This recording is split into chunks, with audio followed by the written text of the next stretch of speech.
es un asunto humanitario de primer orden que se origina por la falta de oportunidades, como todos sabemos, por la falta de oportunidades de empleo, por la falta de bienestar, también por bloqueos y decisiones que se toman desde el extranjero. Este fin de semana visitaron México algunos de los más famosos dictadores del continente.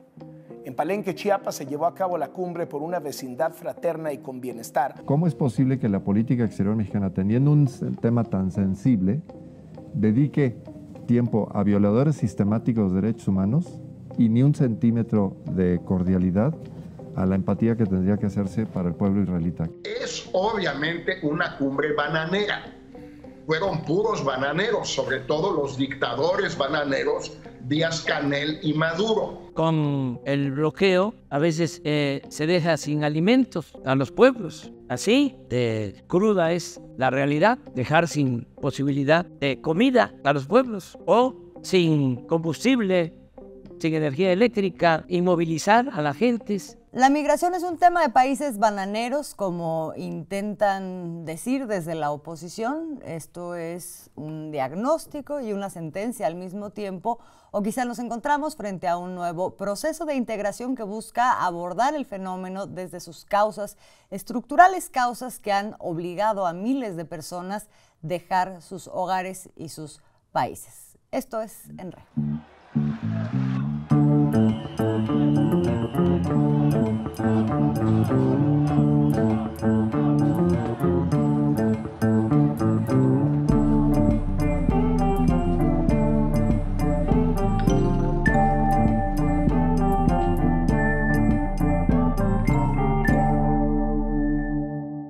Bienvenidos, bienvenidas a un nuevo episodio de En Re. Somos Alina Duarte, Oscar Camacho y Azul Alzaga, y hoy abordaremos entre uno de dos temas esto que es uno de los últimos nuevos relatos de la oposición, de la derecha mediática también en México y probablemente en otros países de América Latina, Centroamérica y del Caribe también, que tiene que ver con la migración y con una cumbre que en los últimos días se dio cita en Palenque, en Chiapas, en México, convocada por el gobierno mexicano, en donde invita a 11 países de esta región que están involucrados en la expulsión de personas que tienen por propósito llegar a Estados Unidos a toda costa, buscando mejores condiciones de vida y atravesando para eso las más terribles vejaciones, riesgos a su vida o por lo menos violaciones a derechos humanos.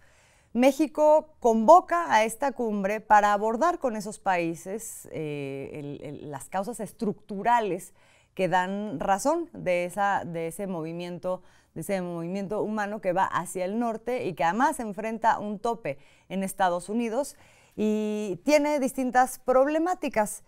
Para esta cumbre, y hablando de los países que están involucrados, invita, entre otros, a Venezuela, a Cuba, a Colombia. Son 11 países en total, pero menciono en particular estos porque de pronto estos se convierten en el centro de la discusión sobre lo que significa esta cumbre, por muchas razones que ahora vamos a platicar.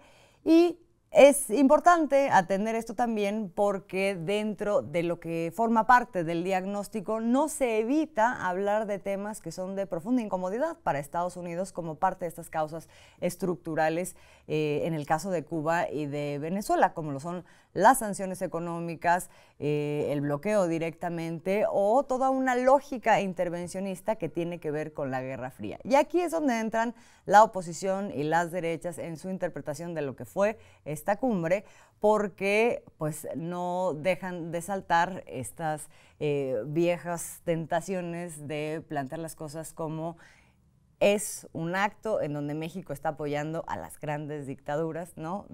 Tal y como han sido calificadas. ¿Y de dónde viene esto? Pues también de una vieja tradición en nuestro país, en México, que tiene que ver con validar de alguna manera el intervencionismo o la relación de subordinación de México o de otros países frente a Estados Unidos. Entonces, desde ahí es que entra todo en este rompecabezas de interpretaciones. Vamos a ir desmenuzando, creo que es importante hacer el análisis, pero a partir primero de lo que es el desmenuce del diagnóstico que se hace en esta cumbre, que resulta muy importante, y de ahí de lo que se deriva, que son una serie de acuerdos que marcan un punto de inflexión en las relaciones y en el abordaje del tema de estos países, entre los que, por supuesto, y como país invitado, se encuentra México.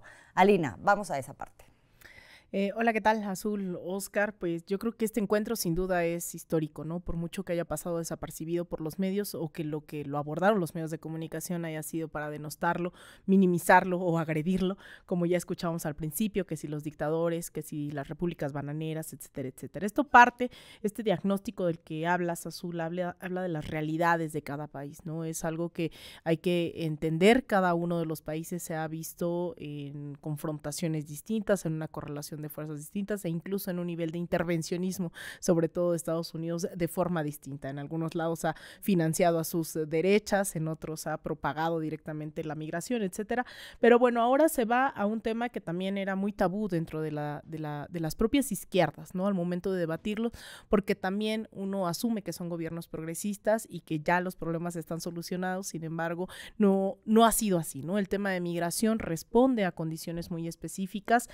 Una de ellas, uno de los puntos del diagnóstico son estas mal llamadas sanciones, son estas medidas coercitivas unilaterales impuestas directamente en contra de países como Cuba, Venezuela y Nicaragua, en las cuales pues evidentemente se generan condiciones económicas, políticas e incluso ideológicas acompañadas de los medios muy específicas para fomentar o incluso el rol de los medios de comunicación que también han propagado noticias falsas en algún momento para propagar también los flujos migratorios. Sin embargo, ahora se toma en cuenta en este diagnóstico y se pone el acento en varios temas. Algunos de ellos son la autosuficiencia y soberanía alimentaria, con la recuperación del sector agrícola que el neoliberalismo desmanteló, en el caso de México con el Tratado de Libre Comercio en 1994, la protección, conservación y restauración del medio ambiente, empleo digno, educación y desarrollo de capacidades técnicas y tecnológicas, que es a lo que van los programas sociales, que también se vuelven a retomar.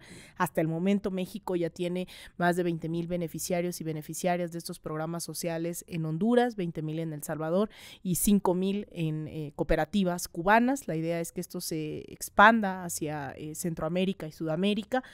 También la seguridad energética, que también ha sido un punto nodal de los gobiernos progresistas de la región, la autosuficiencia sanitaria, comercio, inversión intrarregional para el desarrollo socioeconómico, pero también exhorta a que los países de origen, tránsito y destino implementen políticas migratorias integrales que respeten el derecho a migrar.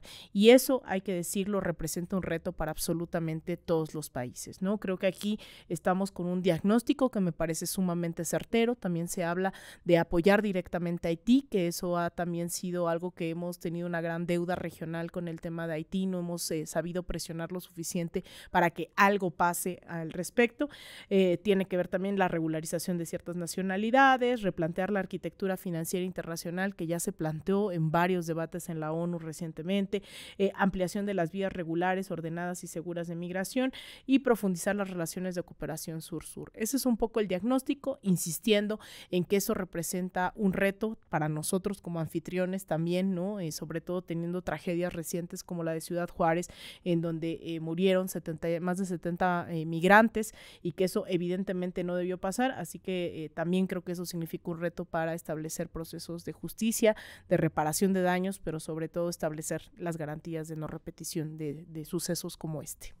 Sí, que no es en México el único lugar en donde se presentan estos casos terribles. Una de las regiones que cobran relevancia y protagonismo en toda esta discusión es el Darién, en donde también la violencia, el tráfico de personas, bueno, se hablaba de situaciones muy específicas que no quisiera yo detallar, que son muy terribles, pero que digamos en todo este tránsito de migrantes se dan de manera sistemática, ¿no? Y un poco lo que se trata de pues evitar de manera preventiva, y justamente entrándole a la raíz de estas causas, es que se da esta cumbre.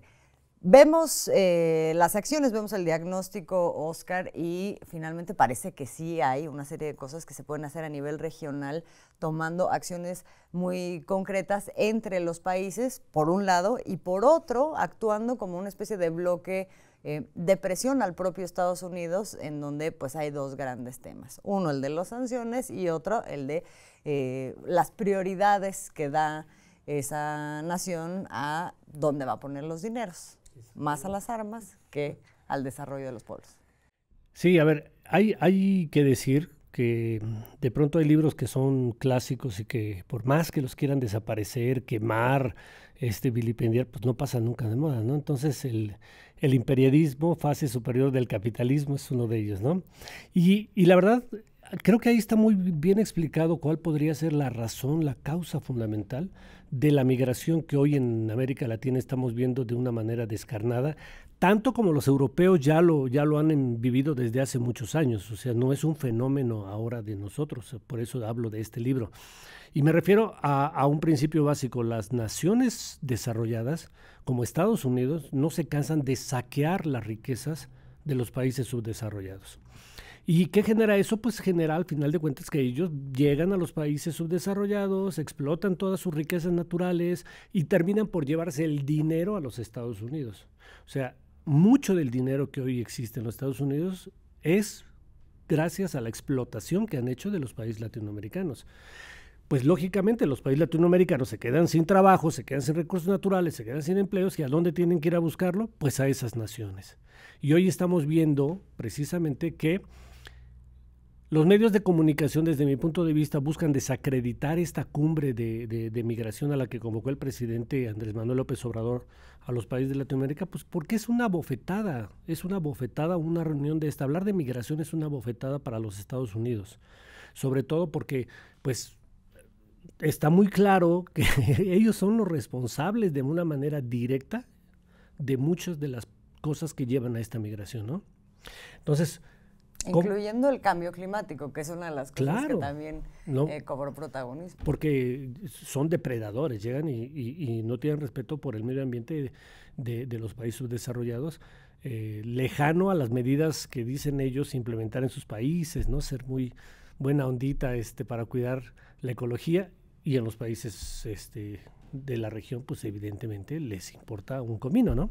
Entonces creo que parte de las razones por las cuales es vital descalificar esta reunión para las derechas es por eso, porque pone al descubierto un elemento que se llama explotación, ¿no? Que se traduce luego en migración y saqueo de los países, ¿no? Entonces ese es un primer punto, y yo decía que no es cualquier cosa una cumbre como esta, precisamente por eso, ¿no? Convoca a los principales afectados, que tiene mucho tiempo que no se reunían para ver este asunto. Yo diría que esta es la primera como cumbre, la primera gran reunión de los presidentes de Latinoamérica para abordar el asunto de la migración. Y eso ya de por sí ya es un asunto que vale la pena rescatar, porque se está empezando a ver, esa es otra de las razones, que ir a resolver el asunto de la migración no es un asunto de que los países lo enfrenten solo. Hasta hoy casi todos los países han dicho, bueno, yo busco cómo solucionar el asunto de manera individual, ¿no? Entonces, el esfuerzo colectivo que quedó evidenciado en esta reunión es fundamental, ¿no? Creo que otros, exactamente como tú dices, lavarse las manos, otros se lavan las manos, ¿no? Entonces, esos dos puntos a mí me parecen muy importantes, y me parece que por eso muchos de los medios de comunicación han buscado, pues, o ignorar que ocurrió una cumbre como esta, o descalificar el gran esfuerzo para empezar a resolver la expresión más nítida de la explotación y saqueo a los países de Latinoamérica.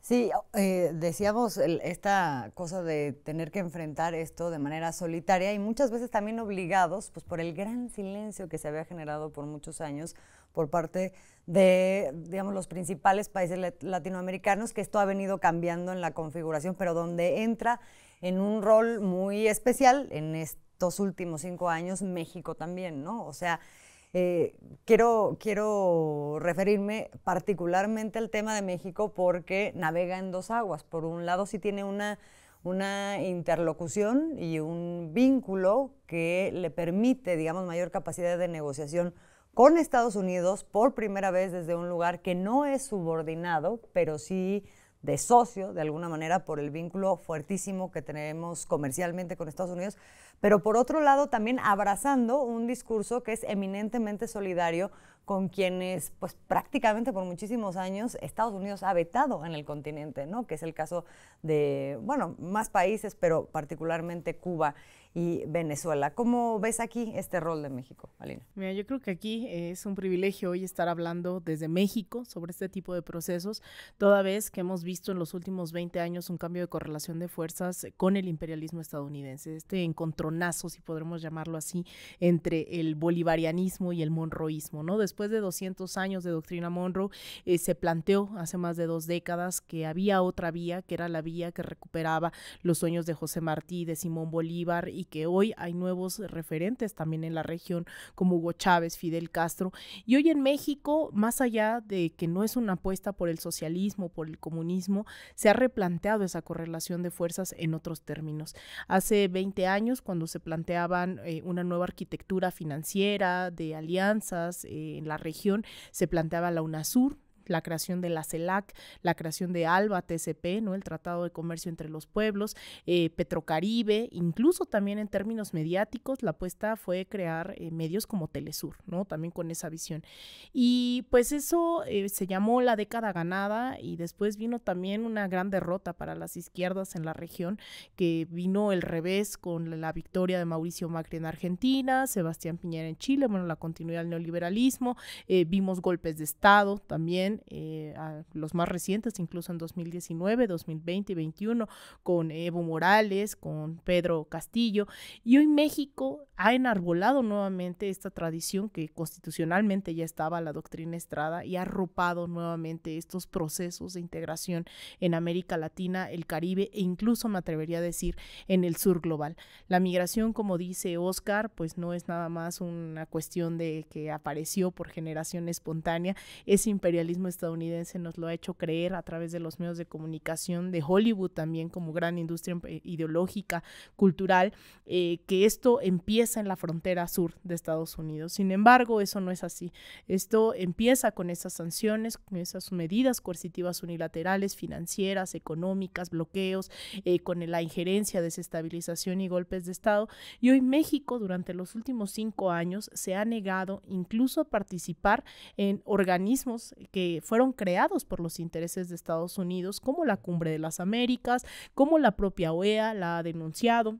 Estos cuestionamientos que han sido muy frontales, o incluso también ha cuestionado la propia ONU, no solamente lo que dice se queda como florero en el continente, sino a escala mundial, y ahora lo vemos también con Palestina. Entonces, México hoy ha sabido sortear a través de una integración esa correlación de fuerzas con Estados Unidos.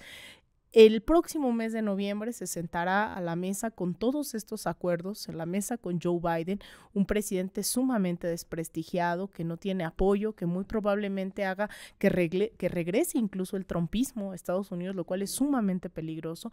Se sentará, pero no se sienta solo Andrés Manuel. En el momento en que se siente en Estados Unidos a negociar temas de migración, temas de levantar sanciones, los bloqueos económicos, se está sentando con todo el apoyo de América Latina, ¿no? Y eso es muy importante porque eso genera otra dimensión en el diálogo. No es 2018 en donde teníamos que tragarnos que Donald Trump dijera que éramos unos no sé qué, ¿no? Violadores y demás. Ya no es 2018, estamos en 2023 y al menos, aún con todos los retos que implica el tema migratorio, que es un tema sumamente estructural que, insisto, tenemos que replantearnos en toda la región, incluyendo México, yo creo que al menos da esperanza, ¿no? Saber que esta nueva integración pues puede cambiar un poco la correlación en las negociaciones con Estados Unidos. Pues veremos qué pasa después de este encuentro con el presidente Joe Biden, que digamos es un evento, pero que sí es importante porque se da en medio de todo este proceso en donde, como dices, Alina, y aún ubicando que dentro de la correlación de fuerzas que han cambiado, pues están estas otras fuerzas que están muy interesadas en que nada de esto prospere, pues efectivamente se han dado pasos hacia adelante y en bloque, ¿no?, por parte de estos países. Bueno, si quieren cerramos ese primer tema que traíamos el día de hoy, porque tenemos un otro tema que también ha estado en el centro del debate público en México y que tiene que ver con el Poder Judicial. Aquí ya lo hemos abordado, cómo se ha ido descubriendo por la población, no es que esto no fuera así antes, pero que cada vez ha sido más público varias cosas, ¿no? O sea, la forma en que este Poder Judicial opera fundamentalmente en favor de ciertos grupos de interés, incluido la propia burocracia dorada de ese Poder Judicial, y cómo está lleno de prestaciones, de privilegios, que un poco ahora se está debatiendo por qué y si tendrían que cambiarse, y también si tendría que reformarse y cómo este Poder Judicial. Todo esto se da dentro del plano electoral y cobra mucha mayor avidez la discusión a partir de un tema pues que le duele mucho al Poder Judicial, a la Suprema Corte de Justicia, que es que le quiten los dineros. En estos días se discutió y se aprobó que fueran eliminados 13 de 14 fideicomisos que estaban, pues que son como cochinitos de dinero que ha venido juntando la Suprema Corte de Justicia en particular, de dinero que está destinado pues para pensiones, para privilegios y para prestaciones millonarias, nada más para una franja, la franja de más arriba de esta Suprema Corte y bueno, y del Poder Judicial en general, porque también hablamos del Consejo de la Judicatura. Entonces, se eliminan y eso ha desatado un debate, unos gritos y acusaciones muy fuertes, muy fuertes. ¿Cómo está la cosa? Vamos a empezar por entender qué es ese tema de los fideicomisos, cómo está la cosa de los fideicomisos, Alina. Pues mira, brevemente, para que la gente se dé una idea, que también ya no es nuevo y les invitamos a que vean todos los programas que les hemos dedicado al Poder Judicial. Estos excesos definitivamente no son nuevos. Sin embargo, estamos hablando que aunados a los sueldos que van por encima del sueldo del propio presidente de México, ahora resulta que estos fideicomisos se demuestra que van para pensiones complementarias de magistrados y jueces jubilados, además de que ya tienen una pensión y una jubilación, mantenimiento de casas habitación de magistrados y jueces, apoyos médicos complementarios, fondos para la administración de los recursos provenientes de sentencias. Es decir, es un dispendio del erario que hoy no tiene justificación. Vemos esto de que incluso hay remanentes presupuestales, ¿no? Lo que sobra del presupuesto va a esos fideicomisos. Hay un Fondo Nacional para el Fortalecimiento y Modernización de la Impartición de Justicia. Hay fideicomisos de apoyos médicos complementarios a los complementarios a los complementarios a los complementarios y de apoyo económico extraordinario para los servidores públicos. Ahí hay, digamos, esto hasta el momento se habla de que son 15 millones y medio de pesos lo que estaba destinado aquí, y lo interesante no es solo que estos fideicomisos se prueba que son parte de los excesos, los privilegios de esta burocracia judicial dorada, sino que además han desplegado, ¿no? Lo que es importante es cómo se ha desplegado también una campaña mediática que incluso los ha llevado a nuevamente movilizarse en las calles, repitiendo sistemáticamente la estrategia que ha tenido la derecha durante los últimos 5 años en este país, que es inflar un descontento al máximo, poner al servicio a todos los medios de comunicación y de repente movilizaciones caracterizadas por el desconocimiento absoluto de quienes se manifiestan sobre lo que está en la mesa, ¿no? Es decir, se erigen a sí mismos como un obstáculo, como un opositor directo al gobierno de México, movilizan y ese descontento no tiene que ver con estas causas como lo era el Instituto Nacional Electoral, como lo era, bueno, hay N cantidad de ejemplos en esta administración, sino que ahora, bueno, este es el último, ¿no? La punta del iceberg del descontento en turno de la oposición mexicana representada en un Poder Judicial que hoy tiene alianzas claras y directas con grupos criminales, con, bueno, ya aquí yo insisto, ¿no? Que vayan y vean los otros capítulos porque la lista es larga. No, y ahorita la vamos a retomar rápidamente, pero yo a eso añadiría con esto de inflar descontentos al máximo, y como son así tan poquitos, pues luego tienen que inventar descontentos, como por ejemplo ahorita quieren inventar que son los trabajadores los que están marchando por sus derechos. Hay una serie de preguntas para abonar lo que estaba diciendo Alina, una serie de preguntas que hace el presidente Óscar para recordar exactamente pues cuáles son los grandes cuestionamientos al Poder Judicial. El presidente puso 10 ejemplos a manera de pregunta Porque la ministra presidenta de la Suprema Corte iba a asistir al Senado de la República, al final de cuentas no quiso ir, pero hasta hoy la ministra ni ninguno de los ministros han dicho absolutamente nada en términos de darle una explicación a la gente por qué se oponen a que desaparezcan estos fideicomisos, ¿no? Eso sí han marchado, algo. Uno marchó. No, pero el presidente hoy creo que ante el silencio de los ministros, hace 10 preguntas, pero me parece que son súper importantes, ¿no? Solo a manera de ejemplo, porque podría haber hecho yo creo que 100 preguntas de los privilegios que tienen, ¿no? Uno les dice, ¿por qué ganan hasta 700,000 pesos mensuales? Que es una cosa para tenerle a la gente una referencia en México. El presidente gana 105,000 pesos aproximadamente, los ministros ganan 700,000 pesos. Entonces el presidente les pregunta, a ver, explíquenos por qué ganan hasta 700,000 pesos. ¿Cuál es la razón? Otra pregunta es, ¿por qué nunca se castiga a jueces, magistrados y ministros que incurren en corrupción? Y esto tiene una historia que yo creo que los ministros no lo quieren ver y por eso nunca dicen nada de esto.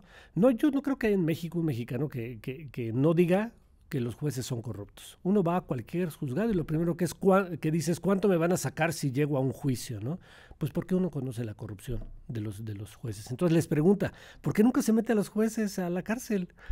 La tercera pregunta que le lanza el presidente es ¿por qué se contrató como la persona cercana de confianza de la presidenta de la Suprema Corte de Justicia a un hombre que había sido el brazo derecho de Genaro García Luna, el que fue secretario de Seguridad Pública con Felipe Calderón y que hoy está preso en los Estados Unidos acusado y comprobado sus vínculos con el cartel del Chapo Guzmán, pero que además él encabezaba su propio cartel, ¿no? El cartel desde el gobierno para pues, obtener toda una serie de beneficios. Muy rápido ya. ¿Por qué dejó en libertad a delincuentes? ¿Por qué dejan en libertad a delincuentes con argucias legaloides?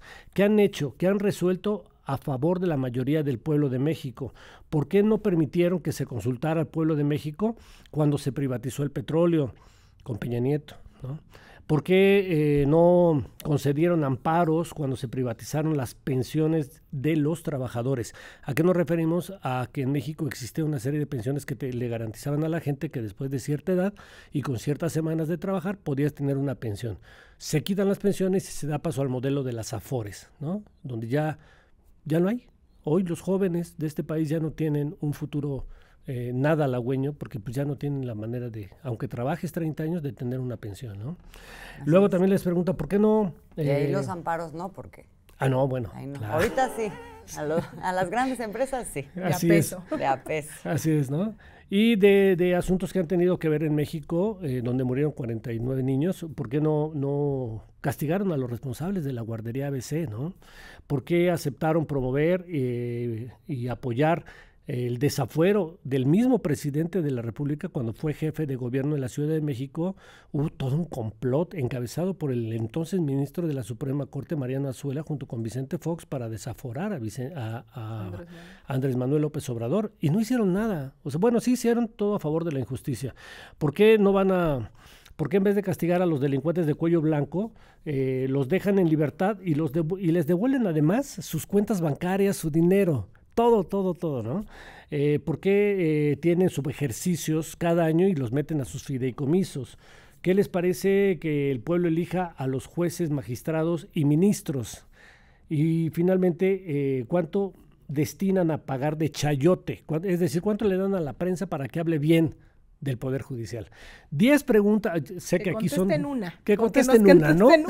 Contesten bien, claramente una, nos podremos dar una idea de qué es lo que pasa ahí, porque efectivamente, o sea, nunca jamás el Poder Judicial ha rendido cuentas ni ha dado ninguna explicación de estas cosas de las que somos testigos, toda la población o todo el pueblo de México. Y como este tema, que es nada más uno, el de los fideicomisos, el de sus dineros de privilegios, es injustificable, verdaderamente injustificable, pues justamente por eso vemos en la prensa o en la voz de algunos ministros esto de tenerlo que justificar de otra manera, como por ejemplo decir que los fideicomisos son para pagar los salarios y pensiones de los trabajadores de base del Poder Judicial, cosa que no es cierta, claramente. Otro argumento, que ese ya es más elaborado, pero más penoso todavía, es decir que eso de los fideicomisos pues es muy poquito con respecto al presupuesto general y entonces ¿por qué no se los dejan? Al fin que es muy poquito. Vamos a escuchar. Estar hablando de nimiedades como es un pinche comedor o pendejadas de esas, o sea, estamos locos. Es irrelevante lo que gane un ministro, irrelevante si tienen comedor o no tienen comedor, irrelevante si tienen seguros de gastos médicos. Son mamadas.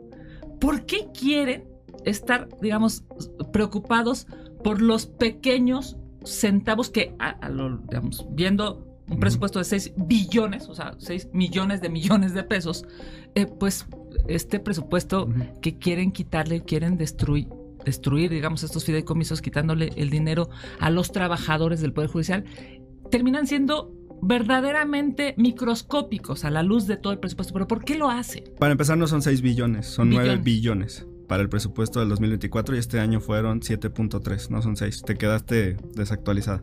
Pero comentando sobre para qué alcanzan estos 15,000 millones de pesos de los fideicomisos que se extinguen. Equivalen a 413,000 pensiones para adultos mayores. ¿Por qué quieren lastimar a los jueces? ¿Por qué ¿A ti te quieren parecen lastimar centavos, a los justiciables? Kenia? A ver, ¿por qué quieren lastimar te voy a hablar a la de la ciudadanía?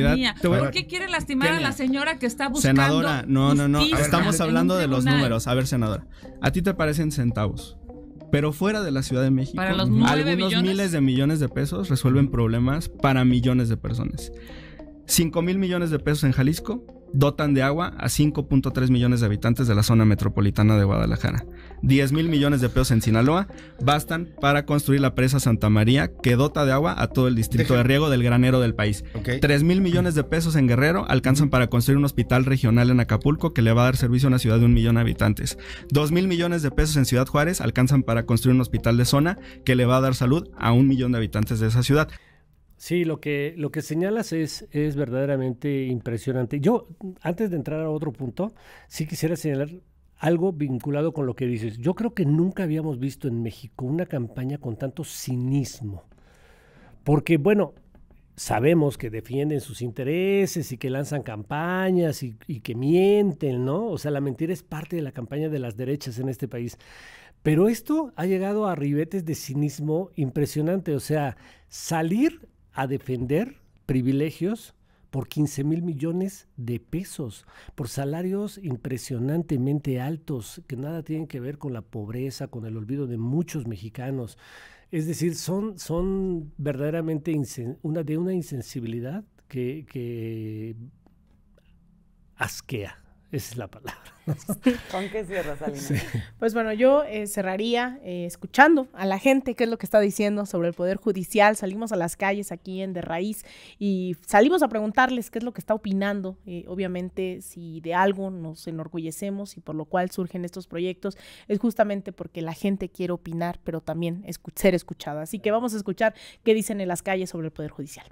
Que el Poder Judicial debería dedicarse más a trabajar que andar haciendo escándalos, porque ellos ganan muy bien. El Poder Judicial no es utilizado de buena manera, ya que existe demasiada delincuencia. Tan neutral como lo quieren hacer ver, pues no es esta cuestión de los fideicomisos que les está quitando el peje, es decir, sí son una clase o son una clase privilegiada en la que pues sí son unos sueldos muy altos comparados con los que tenemos el resto de los mexicanos.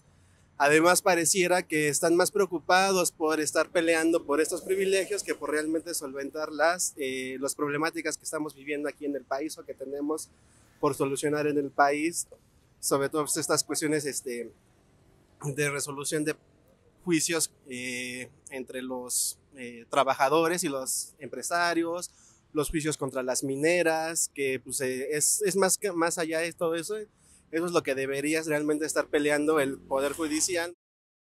Bueno, pues ahí escuchamos a la gente opinando, coincidimos plenamente con lo que dicen aquí en las calles y en el país, ¿no? Que es un tema que es elevado y pues bueno, retos hay bastantes. Ya se ha propuesto una reforma al Poder Judicial, vienen comicios electorales presidenciales el próximo año, pero también legislativos, y uno de los planes para la siguiente administración, el siguiente término, o al menos que está en la mesa, es reformar al Poder Judicial. Así que bueno, con eso me quedo el día de hoy. Con eso nos quedamos, sí. Que me da mucha risa porque siempre dicen, ¿por qué quieren seguir hablando de la historia ya? Dejen de estar en el pasado. Y pues es que sé que hay muchos necios en este país, como 70% de la población es muy necia y no deja de recordar. ¿Me dejas hablar de algo del futuro también? Sí, ya que nos recriminan eso. Nomás rapidito, para lo que viene, ¿cuál es el futuro de lo que viene en torno a la desaparición de estos fideicomisos? Los jueces y magistrados ya echaron a andar una estrategia aliándose con los partidos de oposición PRI, PAN y PRD para que sus diputados de estos partidos presenten controversias o amparos constitucionales. ¿Y quién creen que va a resolver esas controversias? Los jueces y los magistrados. Entonces ya sabemos que seguramente podrían echar atrás todas estas reformas que hoy el pueblo de México está pidiendo.